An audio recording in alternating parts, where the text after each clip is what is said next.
Ramakrishna Hari YouTube family, स्वागत आहे तुमचं पूजाची दुनिया या यूट्यूब चॅनलमध्ये. आम्ही आज चाललो वारीला. तर आम्ही वारीला कुठं चाललो ते बघण्यासाठी तुम्ही व्हिडिओवर कंटिन्यू बनवून राहा. चला चला, तुम्ही आले, रिक्षा आलंय तरी आम्ही चाललो रिक्षामध्ये. हे माझी मम्मी, आम्ही साड्या घातलेल्या आणि आम्ही दोघी बहिणीने मॅचअप केलेलं आहे. आणि ही बच्चा बंगमध्ये बसलेली आहे पालखीमध्ये. दादू हाय कर बेटा, हाय कर, हाय कर. आज होती आषाढी एकादशी, त्या निमित्ताने आम्ही आलेलो होतो श्री संत मुक्ताबाई यांच्या दर्शनाला मुक्ताईनगर इथे. तर इथे या काकांनी भुसावळ ते पंढरपूर वारी ही सायकलने केलेली होती आणि एकादशीच्या दिवशी ते सायकलने पंढरपूर इथून दर्शन घेऊन परत पण आलेले होते. बघा लोकांची भक्ती कशी असते. कोणी सायकलने वारी करतं, कोणी पायी वारी करतं. आपापल्या कुवतनुसार, आपापल्या श्रद्धेनुसार सर्वजण देवाची भक्ती करत असतात. आम्ही आलो होतो मुक्ताईनगर येथील नवीन मुक्ताबाई येथे या मंदिरामध्ये. मंदिराच्या बाहेरील वातावरण खूप शांत आणि रम्य होतं.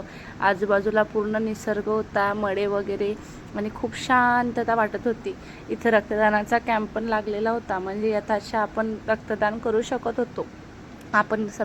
आम्ही लागलेलो होतो दर्शनाच्या लाईनमध्ये दर्शन घेण्यासाठी. इथं बाहेर मस्त नारळाच्या झाडाला खूप सारे नारळ लागलेले होते आणि आम्ही नारळ बघत होतो. तर आम्ही आलो मंदिराच्या गाभाऱ्यामध्ये. तर इथं संत मुक्ताबाईंची खूप छान अशी विलोभनीय छोटीशी मूर्ती आहे. ती मूर्ती एकदम बघितली का असं बघूच वाटते. खूप छान अशी सजवलेलं होतं मूर्तीला. सर्वांनी दर्शन घेतले, प्रसाद ठेवला, देवाच्या चरण पादुकांचे दर्शन वगैरे घेतले आणि आम्ही आलो बाहेर. तर बाहेर इथं होतं संत ज्ञानेश्वरांचं मंदिर. संत ज्ञानेश्वर म्हणजे हे संत मुक्ताबाईंचे भाऊ. आम्ही दर्शन घेऊन इथं आलेलो होतो दुसऱ्या मंदिरामध्ये, म्हणजेच कोथळी येथील श्री संत मुक्ताबाईच्या मंदिरामध्ये. ती मुक्ताईनगरला जे आहे ते नवीन मंदिर आणि हे कोथळी येथले हे जुनं मंदिर आहे. जुन्या मंदिरामध्ये असं म्हणतात की जेव्हा वीज कडाडली तेव्हा मुक्ताबाई ही लुप्त झालेली आहे. मुक्ताबाईंनी कोणती समाधी वगैरे असं घेतलेलं नाही आहे, ती विजेसोबत लुप्त झालेली आहे. तर ती या मंदिरामध्ये तापितिरी झालेली होती अशी आख्यायिका आहे. जुने लोक असे सांगतात. आमची आजी सांगायची की मुक्ताबाई लुप्त झालेली आहे, वीज कडाडली आणि ती लुप्त झाली. तर ती 1200 शतकामध्ये झालेली आहे, खूप जुन्या काळामध्ये झालेली. सर्वांना लेकरांना आम्ही टिक्के वगैरे लावले. रामकृष्ण हरी रामकृष्ण हरीचा सर्वीकडे गजर चाललेला होता.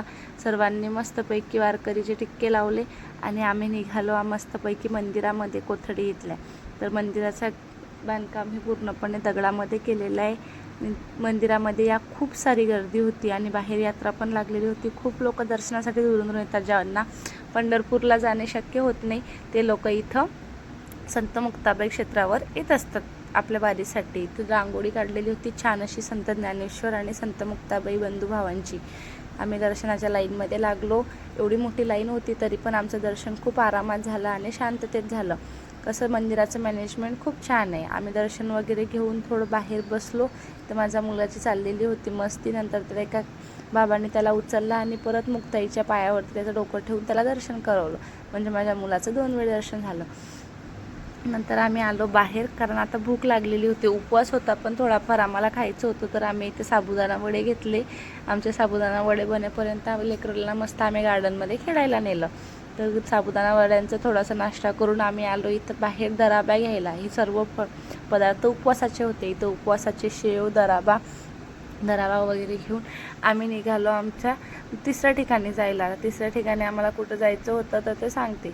आम्ही रिक्षा पकडला आणि रिक्षामध्ये आम्ही निघालो. आम्हाला तिसऱ्या ठिकाणी जायचे होते, ते म्हणजे चांगदेवावर. तर चांगदेवाची आणि मुक्ताबाईची पण खूप छान अशी कथा आहे. आमची आजी आम्हाला सांगायची पण आता मी ती विसरली. चुकीची माहिती दिल्यापेक्षा न माहिती दिलेलीच बरं. त्यामुळे मी ती कथा मला माहिती नसल्यामुळे काही तुम्हाला सांगू शकत नाही. इथे आलेलो होतो आम्ही चांगदेवाच्या मंदिरामध्ये. चांगदेवाचं मंदिर हे खूप जुनं आहे आणि इथलं कोरीव काम खूप छान कोरीव काम केले. छान असतं. काळ्या दगडांमध्ये कोरीव काम केलेलं आहे मूर्त्या. आणि इथल्या मूर्त्या ह्या अर्धवट तोडलेल्या आहेत. औरंगजेबाने या मंदिरामध्ये तोडफोड केलेली आहे असं सांगतात. हे बघा किती त्या काळामध्ये इंजिनियर नसून पण किती छान दगडांमध्ये एवढे छान दिवा लावायला कळते.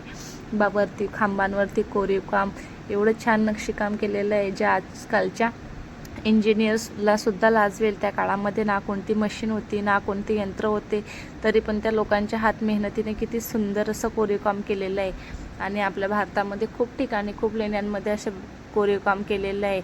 आपला देश हा संस्कृतीने पूर्ण आणि खूप संस्कृतीने नटलेला आहे. आपल्या देशामध्ये खूप छान छान अशा गोष्टी नवीन नवीन बघायला मिळतात. विदेशी लोक तर या गोष्टींचा अभ्यास करण्यासाठी या देशामध्ये येत असतात आणि आपल्याला इथं असून पण या गोष्टींची कदर नाही, या गोष्टीची खंत वाटते.